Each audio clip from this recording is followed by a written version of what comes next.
అందరికీ శ్రీరామనవమి శుభాకాంక్షలు.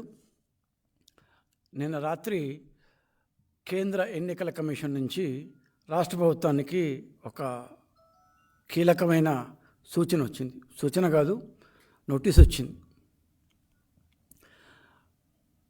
ఇబ్బడి ముబ్బడిగా తామరతంపరగా ఉన్న సలహాదారులు కూడా ఎన్నికల ప్రవర్తన నియమావళి కిందకే వస్తారు. వాళ్ళేమీ రాజ్యాంగేతర శక్తులు కాదు. వాళ్ళు ఇష్టం వచ్చేట్టు వాళ్ళు మాట్లాడడానికి. They are also like any other government employee only. వాళ్ళకు కూడా ఖచ్చితంగా ఈ ఎన్నికల నియమావళి వర్తిస్తుంది అంటూ కేంద్ర ఎన్నికల కమిషన్ నిన్న రాత్రి అందరికీ రాష్ట్ర ప్రభుత్వానికి నోటీసులు జారీ చేసింది. కేంద్ర ఎన్నికల సంఘమే కలగజేసుకొని వీళ్ళు మామూలు దీంట్లో కాదు, వీళ్ళు కూడా మామూలు వాళ్ళే అని చెప్పాల్సినంత శక్తిమంతుల ఈ సలహాదారులు. ఆంధ్రప్రదేశ్లో అసలు సలహాదారులు ఎవరు? గత 5 సంవత్సరాల నుంచి చక్రం తిప్పుతారంటారు కదా, అట్లా ఒక చేతితో కాదు 4-5 చేతులతో రకరకాలుగా కాళ్ళు చేతులతో చక్రాలు తిప్పిస్తున్న ఈ సలహాదారులు ఎవరు? అసలు ఎక్కడి నుంచి వచ్చారు? ఎలా అపాయింట్ చేయబడ్డారు? చివరికి కేంద్ర ఎన్నికల సంఘమే కలగజేసుకొని మీరు మాట్లాడకూడదు, పత్రికా సమావేశాలు పెట్టకూడదు అని ఆదేశించిందంటే వీళ్ళు గత 5 సంవత్సరాల్లో చేసిన రాద్ధాంతం ఏంటి, హంగామా ఏంటి, గలబా ఏంటి? అసలు ప్రభుత్వాన్ని వీళ్ళే నడిపారా? ప్రభుత్వాన్ని మొత్తం వీళ్ళే శాసించారా? వీళ్ళు ఏమన్నా ఐఏఎస్ అధికారులా? సివిల్స్ రాశారా? లేకపోతే గ్రూప్ 1లో నుంచి వచ్చారా? లేకపోతే గ్రూప్ 1 నుంచి కన్ఫర్ అయ్యారా? పోనీ ప్రజల చేత ఎన్నుకోబడ్డారా? ఎన్నికల్లో గెలిచారా?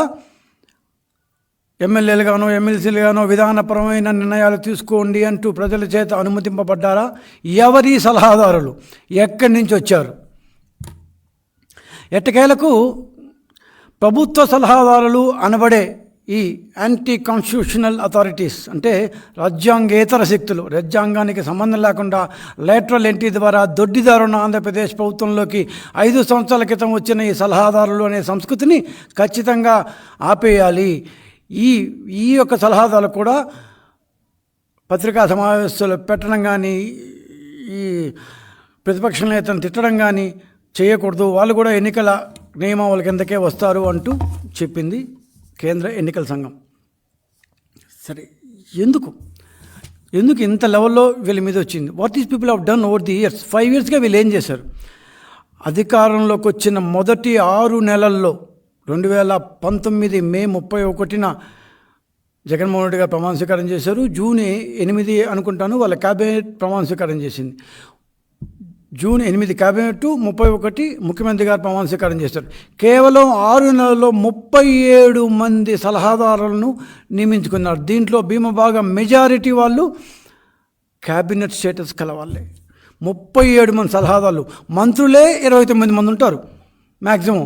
ఎందుకంటే మనకుండే 175లో 15% కాబట్టి 29th ఆడకూడదు. కానీ 6 నెలల్లోనే సలహాదారులు 37 మందికి వెళ్ళిపోయారు. మొత్తం 6 నెలల తర్వాత 4 సంవత్సరాలు, గత 5 సంవత్సరాల్లో మనకున్న సమాచారం మేరకు జగన్మోహన్ రెడ్డి గారు అపాయింట్ చేసుకున్న సలహాదారులు మొత్తం 55 మంది. దాంట్లో కొంతమంది వెళ్ళిపోయారు, కొంతమంది ఇంకేదో ఉద్యోగాలు చూసుకున్నారు, లేకపోతే ఇంకెక్కడ చూస్తున్నారు తెలియదు. కానీ ప్రస్తుతానికైతే 40 మంది ఉన్నారమ్మా. 40 to 45 మెంబర్స్ ఉన్నారు ఇప్పుడు. సో ఈ 40 నుంచి అంటే ఎందుకు కరెక్ట్గా చెప్పలేకపోతాం అంటే మనకు కూడా ఇంతవరకు జీవోలు లేవు కదా, కొన్ని జీవోలు మన దగ్గర వచ్చినాయి. సో 40 మంది అయితే ఖచ్చితంగా ఉన్నారు. ఎందుకంటే జీవోలు తాళం వేసి పెట్టుకున్నారు కదా. క్యాబినెట్లో ఉన్న 20 మందికి ఎట్లా క్యాబినెట్ స్టేటస్ ఉంటుంది, ఎందుకంటే వాళ్ళు మంత్రులు కాబట్టి. కానీ మంత్రులతో పాటుగా అడ్డదారిన వచ్చిన ఈ సలహాదారులకు కూడా చాలామందికి ఇప్పుడు ఉన్న 40 మందిలో దాదాపు 31 మంది, టోటల్ 55 మందిలో 45 మందికి క్యాబినెట్ స్టేటస్ ఇచ్చారు. అంటే మంత్రులతో సమానంగా వాళ్ళు ఉంటారు. ఇన్ఫ్యాక్ట్ ఇంకో మాట చెప్పాలంటే మంత్రుల కంటే ఎక్కువ అధికారాలను చెలాయించిన వాళ్ళు.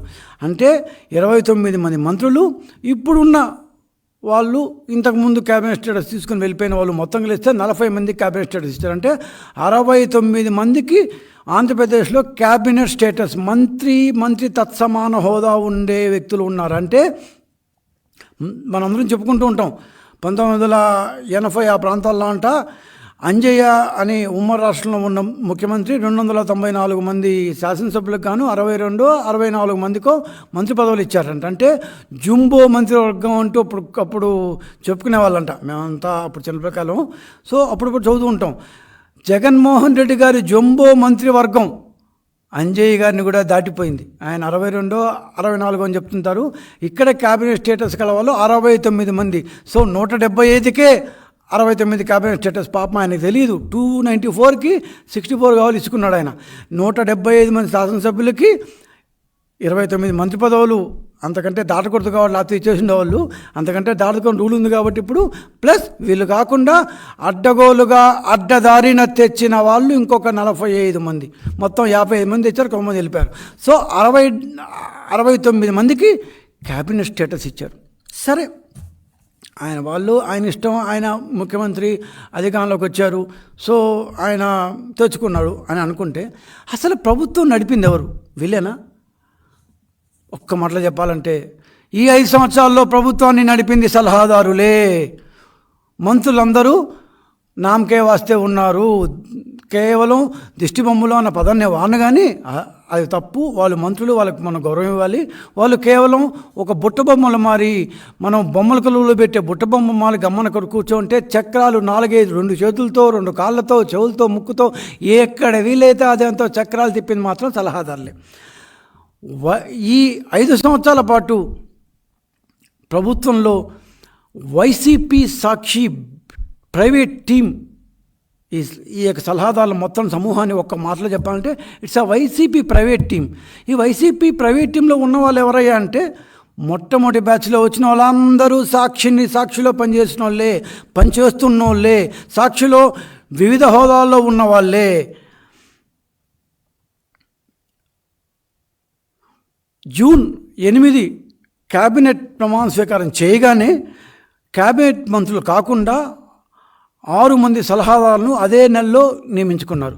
ఇంకా చెప్పాలంటే క్యాబినెట్ కూడా ఫామ్ చేయకుండా, అంటే 31వ తేదీ ముఖ్యమంత్రి ప్రమాణ స్వీకారం చేయగానే వారం రోజులు 8 డేస్ తర్వాత జూన్ 8, 2019 క్యాబినెట్ ఫామ్ అయితే ఈ మధ్యలో మే 31 నుంచి జూన్ 8 దాకా ఈ మధ్యలో 2 సలహాదారులు మొట్టమొదట పెట్టేసుకున్నారు. ఫస్ట్ సలహాదారు సజ్జల రామకృష్ణారెడ్డి గారు. అంటే క్యాబినెట్ కంటే ముందు సలహాదారుగా వచ్చారు ఆయన, అందుకే ఆయన మెయిన్ సలహాదారు అన్నమాట.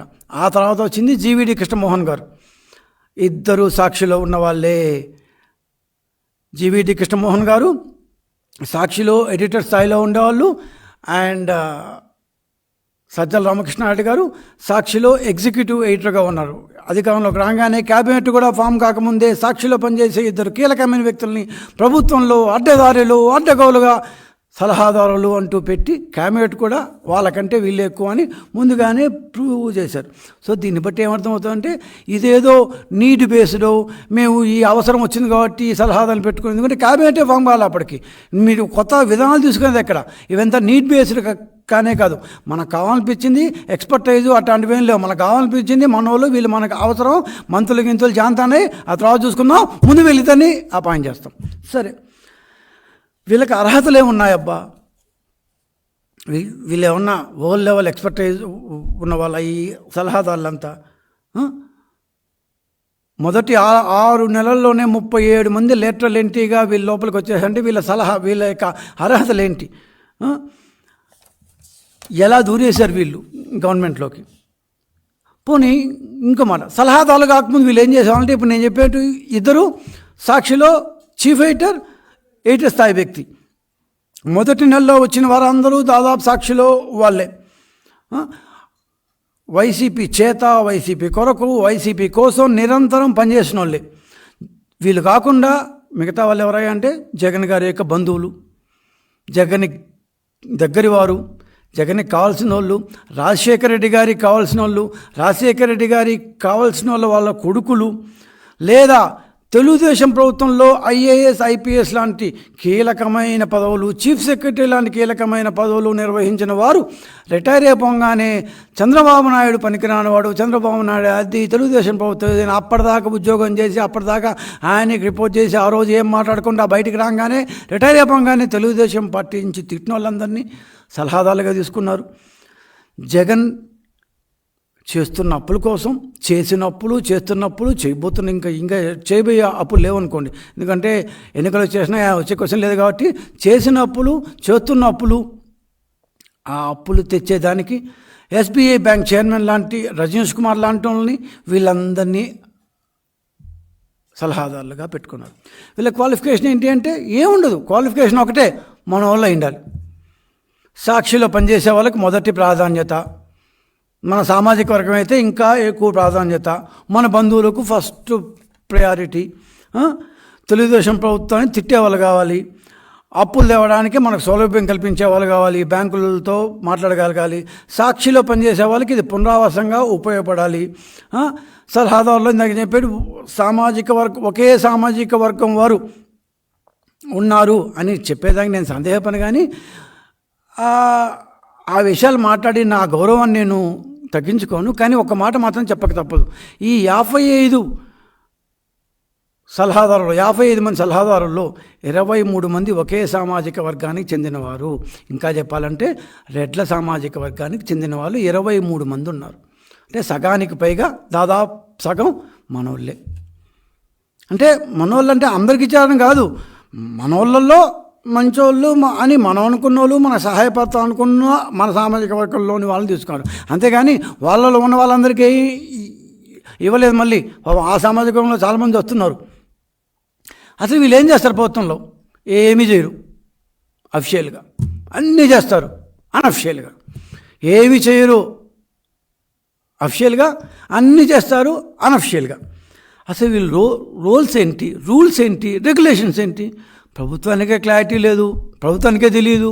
ఒక జీవో ఇచ్చారు, సోన్సో వాళ్ళని మేము ఈ రోజు నుంచి అపాయింట్ చేసుకున్నాం, వీళ్ళకి PQRN 3 కేటగిరీలు చేశారు, దాదాపు 5 లక్షల రూపాయలు మినిమం వీళ్ళకి ఇచ్చే ఇది కాకుండా ఏమంటారు వాళ్ళకిచ్చే ఏమంటారు PAలు, PSలు, డ్రైవర్లు, జమేదారులు, క్యాబినెట్ స్టేటస్లు, వాళ్ళకిచ్చే ఏమంటారు ఇంట్లో కట్లరీకి ఇచ్చే ఒక 10 లక్షలు, వెహికల్ అడ్వాన్సులు, ల్యాప్టాప్లు, ఫోన్ కనెక్షన్లు, అది STD కనెక్షన్లు, ఇది మొబైల్ కనెక్షన్లు, వాళ్ళకిచ్చే ఆఫీసులు, ఆఫీస్లో సామాన్లు, ఆఫీస్లో ఉండే టేబుళ్ళు, మైకులు, సిస్టమ్స్, ఎవ్రీథింగ్. సో ఒక సలహాదారు మీద మినిమం క్యాపిటల్ ఎక్స్పెండిచర్ కింద 15 నుంచి 20-30 లక్షల రూపాయలు ఖర్చు పెట్టాలి.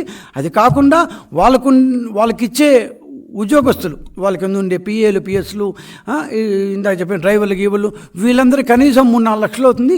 ఇది కాకుండా వీళ్ళకి పారితోషికం కింద దాదాపు 5 లక్షల రూపాయలు.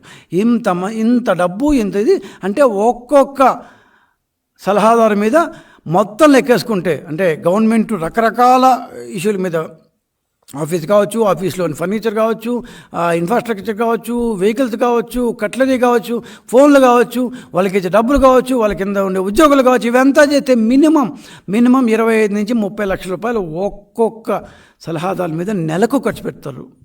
ఓకే, సరే, వీళ్ళు రూల్స్ రెగ్యులేషన్స్ ఏమీ తెలియదు అన్నాం. మనోళ్ళు అయితే చాలు, ఇంకా వేరే ఏదంతా అవసరం లేదు.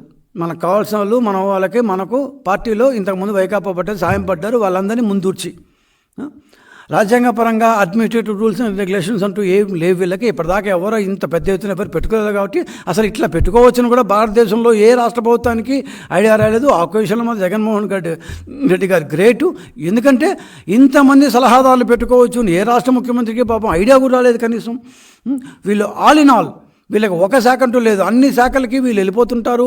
ఆ శాఖ సలహాదారులు ఈ శాఖలో, ఇంకా చెప్పాను సజ్జల రామకృష్ణారెడ్డి గారిని అయితే చాలామంది మనం అట్లా మాట్లాడకూడదు, ఆయన పెద్ద ఆయన కాకపోయినా సకల శాఖ మంత్రిగా ఆయన్ని వ్యవహరిస్తుంటారు. సో ప్రభుత్వ ప్రభుత్వంతో ట్రాన్సాక్షన్లు నడిపే కంపెనీలు గమనిస్తూ వాటి నుంచి డబ్బు ఎలా సంపాదించాలి అని నిరంతరం చూస్తుంటారు. ఉదాహరణ చెప్పండి, కోకొల్లు మన టైం సరిపోదు. ప్రభుత్వ పాలనలో కాళ్ళు, వేళ్ళు, చేతులు, ముక్కు, నోరు మొత్తం పెట్టేస్తుంటారు.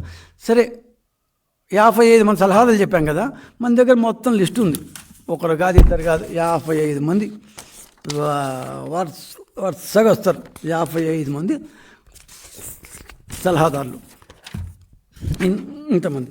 సో ఈ 55 మంది సలహాదారులు ఏం చేస్తారా అంటే, ఏం చేస్తారో అనేది వాళ్ళకు తెలియదు అని చెప్పాం. కాబట్టి ఒక 10 మందిని మనం లెక్కలోకి తీసుకుందాం. ఈ 10 మంది ఏం చేశారు ఇప్పటిదాకా అని చూద్దాం. వీళ్ళని బట్టి రిమైనింగ్ వాళ్ళు ఏమేం చేస్తుంటారో మీరు ఊహించుకోవచ్చు. మొదటగా సజ్జల రామకృష్ణారెడ్డి గారు. ఈయన పబ్లిక్ అఫేర్స్ సలహాదారు, అంటే ప్రజలకు సంబంధించిన ఇష్యూస్ అన్నీ చూసుకుంటారు అంటూ చెప్పారు. జీవో నెంబర్ RT 1341 జీవో నెంబర్తో 18/6/2019లో అఫిషియల్గా ఇచ్చారు, కానీ 4వ తేదీనే ఆయన వచ్చారు. అంతకుముందు ఆయన సాక్షి పత్రికలో ఎగ్జిక్యూటివ్ ఎడిటర్గా ఉన్నారు. ప్రభుత్వ నిర్వహణలో ఆయన పాత్ర గురించి నేను కొత్తగా చెప్పనక్కర్లేదు. ఈయన సర్వాంతర్యామి. అక్కడ ఇక్కడ నేను ఆడ ఉంటాను ఈడ ఉంటాను అని చెప్తుంటారు కదా, అట్లా ఆయన ప్రతి చోట ఉంటారు. ప్రతి విషయం గురించి మాట్లాడతాడు. ఇంగ్లీష్లో చెప్పాలంటే ఆమ్నిపోటెంట్, ఆమ్ని ప్రెజెంట్, ఆమ్నిషియంట్ అంటారు. అంటే all powerful, all pervading, ever present and all knowing. అన్నీ తెలుసు ఆయనకి. ఏ సబ్జెక్ట్ గురించి అయినా ఆయన అర్ఘనంగా మాట్లాడతారు, దాని గురించి డిస్కస్ చేస్తారు, డెసిషన్లు కూడా ఇస్తుంటారు. సో ప్రభుత్వం కన్సాలిడేటెడ్ ఫండ్ నుంచి 010 అకౌంట్ అనుకుంటాను నుంచి డబ్బు తీసుకుంటాం ప్రతి వ్యక్తి ఆ టర్మ్ వరకు ప్రభుత్వ ఉద్యోగి కింద లెక్క. కానీ ఈ అడ్వైజర్లు అవేం పట్టించుకోరు. జీతం ఏమో కన్సాలిడేటెడ్ ఫండ్ నుంచే తీసుకుంటారు, కానీ ప్రభుత్వ ఉద్యోగిగా ఉండి రాజకీయపరమైన విషయాలు కానీ రాజకీయపరమైన విమర్శలు కానీ చేయకూడదు అన్న విషయాన్ని సుతారం పట్టించుకోకుండా, ఒక ప్రభుత్వ ఉద్యోగికి వర్తించే రూల్స్ అండ్ రెగ్యులేషన్స్ని ఏమాత్రం పట్టించుకోకుండా సజ్జల గారు పొద్దున్న లేచి ప్రతిపక్షాలను తిడుతూ ఉంటారు. ప్రతిపక్ష నాయకుడిని అయితే ఇంకా ఎక్కువ తిడతారు. ఏమంటే ఆయన ప్రధానమైన సలహాదారులు, is the chief adviser for the government of AP. ఒక సలహాదారుగా, ప్రభుత్వ సలహాదారుగా వైకాపా తరఫున వకాల్తా పుచ్చుకొని వైకాపా తరఫున మాట్లాడతారు. బట్ మీరు గవర్నమెంట్లో ఉన్నారు కదా ఉంటే ఉండొచ్చు, బట్ నేను వైకాపా సలహాదారు. పబ్లిక్ అఫేర్స్ సలహాదారు అనే పేరుతో ప్రభుత్వంలో సకలం ఆయనే చూస్తారు, చేస్తారు, చెప్తారు. చూస్తారు, చేస్తారు, చెప్తారు, సకలం ఆయనే చెప్తారు.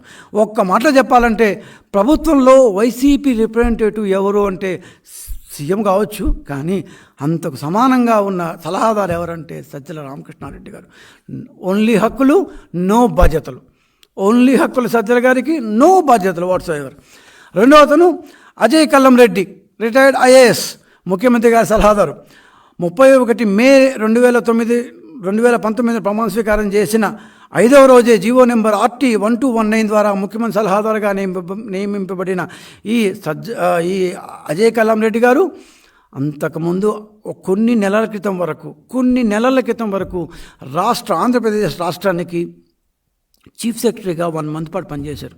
చంద్రబాబు నాయుడు గారు పాపం ఇన్ని రోజులు సర్వీస్ చేశారు. 1 నెల ఉంది, వేరే అతనికి చీఫ్ సెక్రటరీ ఇస్తుంటే పాపం ఇన్ని రోజులు సర్వీస్ చేశారు కదా, 1 నెలన్నా మనం ఆయన చీఫ్ సెక్రటరీ ఇచ్చి పంపుదాం అని చాలా మంచి మనసుతో ఆ వచ్చిన ఇన్కంబెంట్ చీఫ్ సెక్రటరీ టక్కర గారు అనుకుంటాను ఆయనకి చెప్పి ఆయన్ని ఒప్పించి 1 నెల పాటు ఈయన చీఫ్ సెక్రటరీగా ఉంచి పంపించిన మంచి మనిషిని పక్క రోజు నుంచే తిట్టడం ప్రారంభించారు.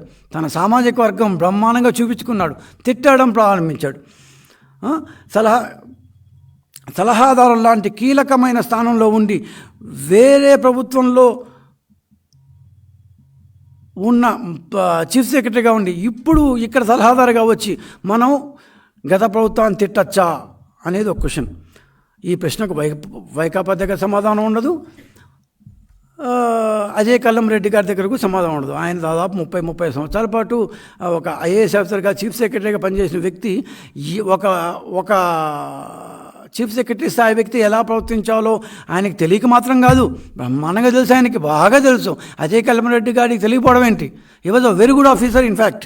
కానీ ఒక్కసారి సలహాదారుగా మారిపోయిన తర్వాత మారు మనసు పొందాడు, చక్రం బాగా గట్టిగా తిప్పారు.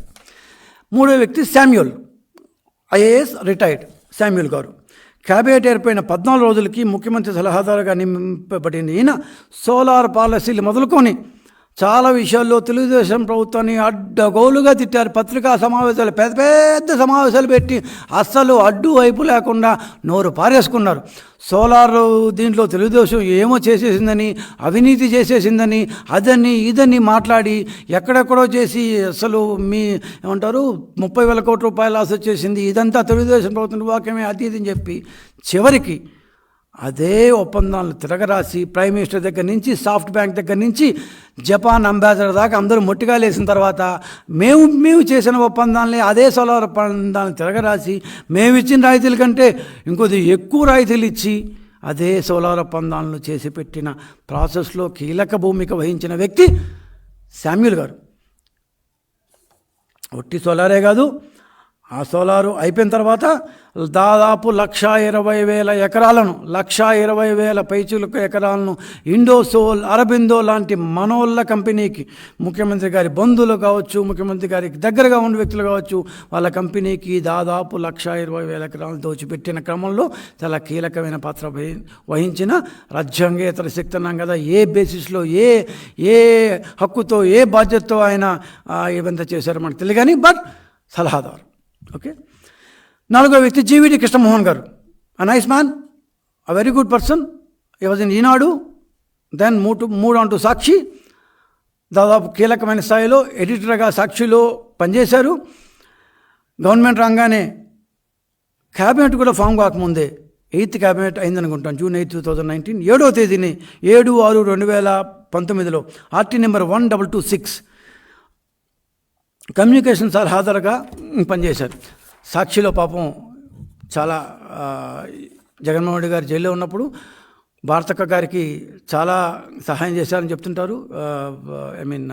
ఆవిడకి అప్పుడు కొత్త కాబట్టి he uses to be the person who uses to guide her. So దానికి ప్రతిగానేమో క్యాబినెట్ కూడా ఫామ్ కాకముందే he was made as an advisor.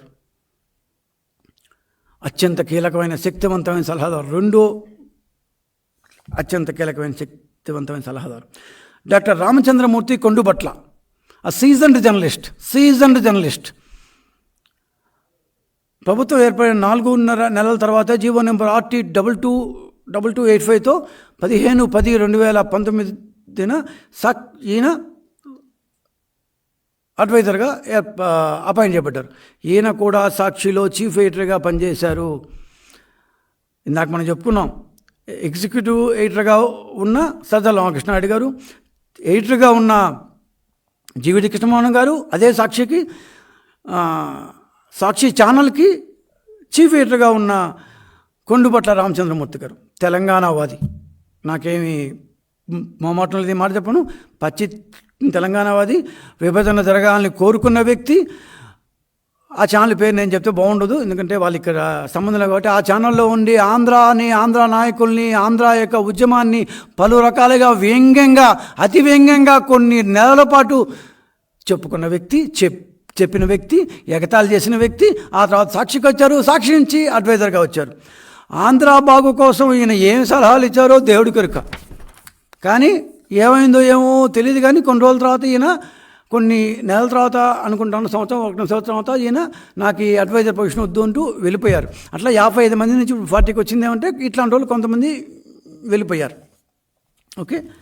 So ఆ తర్వాత దేవులపల్లి అమర్ గారు, అగైన్ సీజన్ జర్నలిస్ట్. రాజశేఖర్ గారికి చాలా కావాల్సిన వారు. అప్పట్లో ప్రెస్ అకాడమీ చైర్మన్గా కూడా వర్క్ చేసిన వాళ్ళు. And I think Indian union of journalist అన్న ఏదో ఒక దేశ స్థాయి దీనికి కూడా అధ్యక్షులుగా ఉన్నారు. నాకు ఆ పేరు కరెక్ట్ గుర్తులేదు. వైకాపా అధికారానికి వచ్చే 4 నెలలకి జీవో నెంబర్ RT 2165 ద్వారా 4/10/2019 నియమింపబడిన ఈయన సాక్షి ఛానల్లో దాదాపు సాక్షి ఛానల్ పెట్టినప్పటి నుంచి హోస్ట్గా సాయంకాలం పూట చర్చా వేదికలు నిర్వహించేవాళ్ళు. సాక్షిలో చర్చా వేదికలు అంటే ఎలా ఉంటుందో మీకు నేను చెప్పనక్కర్లేదు కదా. సో అలాంటి వరుసగా నేను సాక్షి వాళ్ళనే చెప్తున్నాను. దేవులపల్లి అమర్ గారు, కొండుబట్ల రామచంద్రమూర్తి గారు, జీవీడి కృష్ణమోహన్ గారు, సజ్జల గారు, వీళ్ళందరూ సాక్షి నుంచి వచ్చిన మొదటి 2 మూలలో వచ్చిన వీళ్ళందరూ సాక్షి వాళ్ళే. దెన్ తుమ్మల లోకేశ్వర్ రెడ్డి. ఈ పేరు బహుశా ఎవరు మర్చిపోరు, ఎందుకంటే ఉత్తి పుణ్యానికి ఏమీ లేకుండానే లోకేష్ ఏదో డేటా చౌర్యం చేసేసారని హైదరాబాదులో కేసు పెట్టిన జగన్ గారి బంధువైన ఈ లోకేశ్వర్ రెడ్డి గారు, తుమ్మల లోకేశ్వర్ రెడ్డి గారు అధికారం వచ్చిన 3 నెలల్లో జీవో నెంబర్ RT 2036 అనే నెంబర్తో 16/9/2019 అన్నీ అధికారం రాగానే 2000 ఇంకా పూర్తి కాలే, నేను ఇంకా జూను జూలై ఆగస్టు దాకా కూడా పోలా. సో సెప్టెంబర్లో సలహాదారు పదవి వహించింది. ఈయన జగన్ గారి బంధువు. ఈయన పబ్లిక్గా ఈయనకు టెక్నికల్ ప్రాజెక్ట్ సలహాదారు అంటూ ఇచ్చారు. ఈయన టెక్నికల్ ఎక్స్పర్టైజ్ నాలెడ్జ్ ఏమో మనకే తెలియదు, కానీ పబ్లిక్గా మనకందరికీ తెలిసిన క్వాలిఫికేషన్ అంటే తెలుగుదేశం పార్టీ పైన అప్పటి హైదరాబాదులో వీళ్ళ యొక్క దోస్తైన కేసీఆర్ సహాయంతో తెలుగుదేశం పార్టీ మీద డేటా చౌర్యం కేసు పెట్టిన దానికి మంచి బహుమతి ఇచ్చారన్నమాట. నెక్స్ట్ 8వ వ్యక్తి కృష్ణా జీవి గిరి అంటారు, ఆర్థిక సలహాదారు. ఈయన కూడా సెప్టెంబర్ 20/2019 ఆర్టీ నెంబర్ 78లో ప్రభుత్వం రాగానే నెలన్న రోజుల్లో నియమితులైన రాజశేఖర గారికి అత్యంత ప్రీతిపాత్రులైన ఆడిటర్ సోమయాజులు గారి కొడుకు. ఈయన స్పెషల్ సెక్రటరీ స్థాయిలో ఈయన్ని నియమించినట్టు నాకున్న సమాచారం. ఈయన సలహాదారుగా ఏం చేస్తారంటే పత్రికా సమావేశాలు పెట్టి ప్రతిపక్షాలు ఆర్థిక పరంగా లేవనెత్తిన అప్పుల విషయాలు గందరగోళంగా చేస్తున్నారు, మొత్తం అప్పులు కుప్పైపోతుందంటే ఏందేందో డేటా తెచ్చి ప్రతిపక్షాలను తెగ దుర్మాడుతుంటారు. ఆయన సలహాదారుగా చేయొచ్చా? ఈ సలహాదారులకు ఏమీ రూల్స్ రెగ్యులేషన్స్ ఉండవండి. కౌంటర్లు ఇచ్చేస్తుంటారు. అప్పులు ఎలా తేవాలి, కార్పొరేషన్ నుంచి బాండ్లు జారీ ఎలా చేయించాలి, ఆ బాండ్లు జారీ చేసిన డబ్బుని మళ్ళా ప్రభుత్వ ఖజానాకు ఎలా మళ్లించాలి అంటూ జగన్ గారి గవర్నమెంట్కి ఆర్థికపరమైన సలహాలు ఇస్తుంటారు. అప్పులు ఎలా తేవాలి, కార్పొరేషన్లో అప్పులు ఎలా చేయించాలి, ఆ కార్పొరేషన్ తెచ్చుకున్న అప్పులు వాళ్ళని వాడుకోనియకుండా కార్పొరేషన్ నుంచి మళ్ళా గవర్నమెంట్కి ఎలా మళ్లించుకోవాలి ఇత్యాది పనులని మంచిగా చక్కబెడుతుంటారు అన్నమాట. మరి సలహాదారులు ఇలాంటి పని చేయొచ్చు అంటే మరి సలహాదారులు మరి వాళ్ళు చేస్తారు. రజనీష్ కుమార్, ఇప్పుడు దాకా నేను చెప్పిన వాళ్ళందరూ ఆంధ్ర ప్రాంతానికి చెందిన వాళ్ళు. దిస్ మ్యాన్ రజనీష్ కుమార్, ఈయన ప్రభుత్వ ఆర్థిక సలహాదారు. ఈయన 6/9/2021 దాదాపు 2 ఏళ్ళ అటు ఇటుగా 2 ఏళ్ళ తర్వాత ఈయన సలహాదారుగా నియమింపబడ్డారు. ఈయన స్పెషాలిటీ ఏంటంటే he was the chairman of State Bank of India, India's premier bank, India's biggest bank State Bank of ఇండియాకి ఈ వాజ్ ది చైర్మన్. అంత పెద్ద స్థాయి ఉన్న వ్యక్తి ఆంధ్రప్రదేశ్ స్టేట్లో ఆయన కావాలంటే ఏమన్నా వస్తాయి. అట్లాంటి వ్యక్తి ఆంధ్రప్రదేశ్ స్టేట్లో వచ్చి ఒక క్యాబినెట్ స్టేటస్తో సలహాదారుగా ఎందుకు చేరాడు? చాలా ఉంటాయి. ఎస్బీఐ లాంటి దేశంలోనే అతిపెద్ద ప్రీమియర్ బ్యాంకు చైర్మన్గా రిటైర్ కాగానే ఆంధ్రప్రదేశ్లో చేరి పలు బ్యాంకుల ద్వారా ఆంధ్రప్రదేశ్ ప్రభుత్వానికి లోన్లు ఇప్పించిన ఘనత అయింది అప్పుల కోసం. ఆంధ్ర బ్యాంకు, బరోడా బ్యాంకు, తర్వాత మనం లిక్కర్ బాండ్సు ఏమంటారు లిక్కర్ ఆదాయాన్ని కుదవబెట్టడంలో ఇట్లాంటివి అదంట. ఎస్బీఐ చైర్మన్గా తనకున్న పాత పరిచయాన్ని బాగా ఉపయోగించి సలహాదారుగా అతి ముఖ్యమైన పాత్ర వహించింది. ఈరోజు అప్పుల కుప్పైన రాష్ట్రం కావాలంటే రజనీష్ కుమార్ది కూడా చాలా ప్రధానమైన పాత్ర. పాపమైన ఎస్బీఐ చైర్మన్, ఎస్బీఐ మాజీ చైర్మన్ ఆ మాత్రం ఇన్ఫ్లుయెన్స్ ఉండదా ఏంటి? ఆయన ఇన్ఫ్లుయెన్స్ అంతా వాడి పాపం సలహాదారు పదవికి న్యాయం చేకూర్చారు. ఎంత లెవెల్లో న్యాయం చేకూర్చారంటే రిజర్వ్ బ్యాంక్ ఆఫ్ ఇండియా తట్టుకోలేక బ్యాంకులకు అఫీషియల్ తాకేది పంపించింది. ఇంకెప్పుడన్నా హామీ లేకుండా ఏం లేకుండా ఎఫ్ఆర్బి సంబంధం లోన్లు ఇస్తే మిమ్మల్ని సస్పెండ్ చేస్తామని. ఈయనట రిటైర్ అయిపోయాడుగా, ఈయనకు పోయింది ఏం లేదు, అంతే. 10వ వ్యక్తి కసిరెడ్డి రాజశేఖర్ రెడ్డి, ఆర్టీ 78 నెంబర్తో 2019 సెప్టెంబర్ 20వ తేదీ సలహాదారుగా వచ్చిన జగన్కు చాలా దగ్గర బంధువు. ఐటీ అడ్వైజర్గా నింపబడిన ఆంధ్రప్రదేశ్కి ఏం ఐటీ కంపెనీలు తెచ్చారో ఏమేమి ఎవరితో మాట్లాడారో మనకైతే అస్సలు ఐడియా లేదు, కానీ ఒక్కటి మాత్రం తెలుసు, వైకాపా పార్టీ తరఫున ఐప్యాక్తో డీల్ చేసేది ఈయనే. మనం వాలంటీర్ల మీద మానిటరింగ్ చేస్తూ దానికోసం ఒక ఎఫ్ఓఏ పెట్టారని మనం అందరికీ తెలుసు కదా. దాదాపు ప్రతి సంవత్సరం 68 కోట్ల రూపాయలు ఆ ఎఫ్ఓఏకి ఇస్తారు. వీళ్ళు వాలంటీర్ల మీద మానిటరింగ్ చేసేట్టుగా ఒక రామిన్ఫో అనే కంపెనీ పెట్టి ఆ రామిన్ఫో మళ్ళీ ఐప్యాక్ వచ్చి ఇవంతా చూసుకునేది కసిరెడ్డి రాజశేఖర్ గారు. చాలా దగ్గర బంధువు. ఈయన ఇంకొక సలహాదారు. ఇలా చెప్పుకుంటూ పోతే ఇవన్నీ అస్మదీయుల సమూహమే. సలహాదారులంతా జగన్ అస్మదీయుల సమూహమే. వీళ్ళంతా group of people. It's a private enterprise. సలహాదారుల గ్రూప్ అనేది it's a private enterprise and part and parcel of the government. ప్రభుత్వంలో ఉండే ఒక ప్రైవేట్ గ్రూపే వైసీపీ, ప్రైవేట్ గ్రూపే. ప్రభుత్వంలో ప్రైవేట్ ఏంటంటే దట్ ఈజ్ ది ఐరనీ. ప్రభుత్వంలోని ఒక ప్రైవేట్ గ్రూపే, ఒక ప్రైవేట్ వైసీపీ గ్రూపే ఈ సలహాదారులు అంటే. ఇంత డీటెయిల్గా చెప్పకుండా ఇంకా చాలామంది ఉన్నారు. ఏమా విఎన్ భరత్ రెడ్డి, తలసిల రఘురామ్, సాగి దుర్గాప్రసాద్ రాజు, చంద్రశేఖర్ రెడ్డి, తుమ్మల లోకేశ్వర్ రెడ్డి, ఇప్పుడు చెప్పాను. తర్వాత శిల్పా చేకుపల్లి, ఈమె 2019లో పబ్లిక్ హెల్త్ అడ్వైజర్గా వచ్చారు. ఈవిడ ఢిల్లీలో ఉంటారు. 5 సంవత్సరాలుగా ఈవిడ అడ్వైజరీ రోల్ పోషిస్తూనే ఉన్నారు. ఒక్కసారైనా ఆవిడ హైదరాబాద్కి వచ్చిందో లేదో నాకే తెలియదు. అసలు ఎవరన్నా విన్నారా మీరు? శిల్పా చేకుపల్లి అనే పేరు పైన ఉన్నారా? 5 సంవత్సరాలుగా మన రాష్ట్ర ప్రభుత్వానికి అడ్వైజర్. బిఎన్ఎస్ రెడ్డి, అంకన్ రెడ్డి, నారాయణమూర్తి, చల్లా మసూదన్ రెడ్డి, ఈయన స్కిల్ డెవలప్మెంట్ చైర్మన్గా ఉండేవాడు. దానికి ఆ తర్వాత అడ్వైజర్ అయ్యారన్నమాట. వాళ్ళ ఇష్టం. ఎన్ చంద్రశేఖర్ రెడ్డి ఉద్యోగుల సంక్షేమ సంఘం సలహాదారు, పద్మజారెడ్డి మహిళా సంక్షేమ సలహాదారు, పోతిరెడ్డి నాగార్జున రెడ్డి పంచాయతీరాజ్ రూరల్ డెవలప్మెంట్ సలహాదారు, జ్వాలాపురం శ్రీకాంత్ దేవాదాయ శాఖ సలహాదారు, మంగ్లీ సింగర్ ఈవిడ ఎస్వీబీసీకి సలహాదారు. ఎస్వీబీసీకి ఈవిడ ఏమేమి సలహాదారు ఇచ్చారో నిజంగా ఒకసారి తెలుసుకోవాలని నాకు. అంటే దేవస్థానంలో, తిరుమల తిరుపతి దేవస్థానంలో బ్రహ్మాండంగా జరిగే ఎస్వీబీసీకి మంగ్లీ గారు ఏమేమి సలహా ఇచ్చారో ఒకసారి, నాట్ ఓన్లీ ఆవిడ కాదు, వీళ్ళందరూ ఏమేమి సలహాదారులు ఇచ్చారో మీరు ఎన్నికలకు పోయే ముందు మేము 55 మంది సలహాదారులను పెట్టుకున్నాము. సో ఏమేమి సలహాలు ఇచ్చారు వీళ్ళు, వాళ్ళ వల్ల గవర్నమెంట్ ఏం బాగుపడింది అని చెప్తే విని మేము కూడా తరిస్తాం కదా.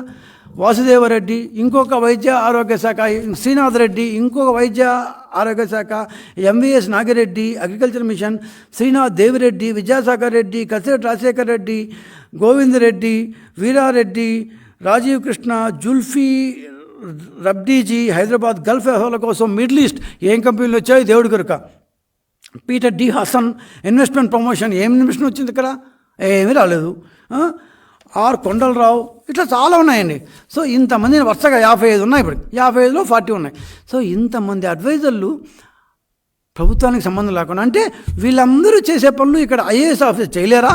ఐఏఎస్ ఆఫీసర్లు పనికాన వల్ల ఆంధ్రప్రదేశ్ కేటర్కి చెందిన ఐఏఎస్ ఆఫీసర్లు గ్రూప్ 1 నుంచి కన్ఫర్ అయ్యి మళ్ళీ ఇక్కడ ఐఏఎస్ స్టేట్ సర్వీస్లో ఉండేవాళ్ళు, సెంట్రల్ నుంచి వచ్చిన వాళ్ళు, ఆంధ్ర కేటర్కి వచ్చిన వాళ్ళు, బయట నుంచి డెప్యుటేషన్ మీద వచ్చిన వాళ్ళు, వీళ్ళందరూ పనికిరాని వాళ్ళ ఓన్లీ అడ్వైజర్లు మాత్రమే చింపేస్తారని చెప్పి 55 మందిని పెట్టుకున్నారా? పక్కన వీళ్ళు కాకుండా 29 మంత్రులు, 55 మంది అడ్వైజర్లు, బయట నుంచి డెప్యుటేషన్ మీద తీసుకొచ్చిన కోకొల్లోళ్ళు, వీళ్ళు కాకుండా గ్రూప్ 1 నుంచి వచ్చిన వాళ్ళు, గ్రూప్ 1 ఆఫీసర్లు, ఇంతమంది ఏం చేశారు? ఏం చేస్తే ఈరోజు ఆంధ్రప్రదేశ్ ఇంత ఘోరమైన పరిస్థితిలో ఉంది? ఇంతసేపు అడ్వైజర్ ఉపాఖ్యానం చెప్పిన తర్వాత తెలుగుదేశం పార్టీ డిమాండ్ ఏంటంటే, సెంట్రల్ ఎలక్షన్ కమిషన్ చెప్పినట్టు సలహాదారులకు ఎన్నికల ప్రవర్తన నియమావళి ఖచ్చితంగా వర్తిస్తుంది. దీంట్లో ఏ రకమైన డౌటు లేదు. ఇది సెంట్రల్ ఎలక్షన్ కమిషన్ చెప్పింది.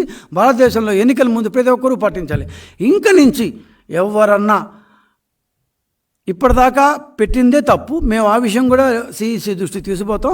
ఇప్పటికే ఒక 1.5 మంత్ పాటు ఎలక్షన్ల ముందు, ఎలక్షన్ కోడ్ వచ్చిన తర్వాత కూడా ఈ సలహాదారులు అందరూ రకరకాలుగా పత్రికా సమావేశాలు పెట్టి ప్రతిపక్షాలని అమ్మన బూతులు తిట్టారు. ఒక్కొక్కరు మామూలు బూతులు కాదు. అక్కడెక్కడో నుంచి గులక రాయబడితే నేరుగా సజ్జల రామకృష్ణ వచ్చేసి ఫలానా వాళ్ళు వేశారు, ఆయనకేం తెలుసు, నాకేం తెలుసు, నేరుగా ముందైతే మైక్ ముందుకు వచ్చే చెప్పేస్తారు. మన సలహాదారు, మన గవర్నమెంట్ ఎంప్లాయీస్, మన రాజకీయం అంటే నేరుగా రాజకీయాల్లోకి రండి, రాజకీయాలు మాట్లాడండి, అంతేగాని ప్రభుత్వంలో ఉన్నప్పుడు చేయకూడదు అనే సోయి ఆలోచన ఏమాత్రం లేకుండా ఇవన్నీ చేసినారు. సో ఇది చేస్తున్నప్పుడు విధానపరమైన సలహాలు ఇచ్చే సలహాదారులు, ప్రభుత్వ జీతభత్యాలు తీసుకుంటున్న సలహాదారులు రాజకీయ అవతారంలో ప్రతిపక్షాలను విమర్శించకూడదు, ప్రతిపక్షాలలో రాజకీయం చేయకూడదు, అదే పనిగా అట్లాంటి పనులు చేయడం తప్పు, అధికారంలో ఉన్న పార్టీకి ఒత్తాసు పలకడం తప్పు, పత్రికా సమావేశాలు పెట్టడం తప్పు అని చెప్తున్నా కూడా వినకుండా 5 సంవత్సరాల పాటు చేస్తూ ఉండటం పరిపాలనా నిర్వహణకి కలంకం. ఆంధ్రప్రదేశ్ అడ్మినిస్ట్రేటివ్ దీనికి ఒక కలంకం. ఇప్పటిదాకా పూర్తి స్థాయిలో రాజకీయ కార్యకలాపాల్లో ఉన్న ఆయా సలహాదారులందరినీ తక్షణమే తొలగించాలని తెలుగుదేశం పార్టీ డిమాండ్ చేస్తోంది. తొలగించే లోపు వాళ్ళు ఎటువంటి రాజకీయ కార్యకలాపాల్లో పాల్గొనకూడదని, ఒకవేళ పాల్గొంటే ఎన్నికల ప్రవర్తన నియమావళి కింద వాళ్ళ మీద కేసులు పెట్టాలని తెలుగుదేశం పార్టీ కేంద్ర ఎన్నికల సంఘాన్ని డిమాండ్ చేస్తుంది. ఇది సలహాదారులు, ఇది చాలా బ్రీఫ్గా మేము చెప్పడం జరిగింది. దీన్ని మొత్తం డీటెయిల్గా 55 మంది ఏమేం చేశారు, ఎన్నెన్ని కంపెనీలు తెచ్చారు, ఎంతమంది కంపెనీలు భయపెట్టారు, ఎన్ని పెట్టుబడులు బయటికి వెళ్ళిపోయాయి, ఎంతమంది వ్యక్తులు వీళ్ళ వల్ల బాధపడ్డారు, ఇవన్నీ మనం చెప్పుకుంటూ పోతే దాదాపు 3-4 గంటలు పడుతుంది. సో బ్రీఫ్గా సలహాదారులు అనే YCP private team in the government of Andhra Pradesh. ఇది ధన్యవాదాలు.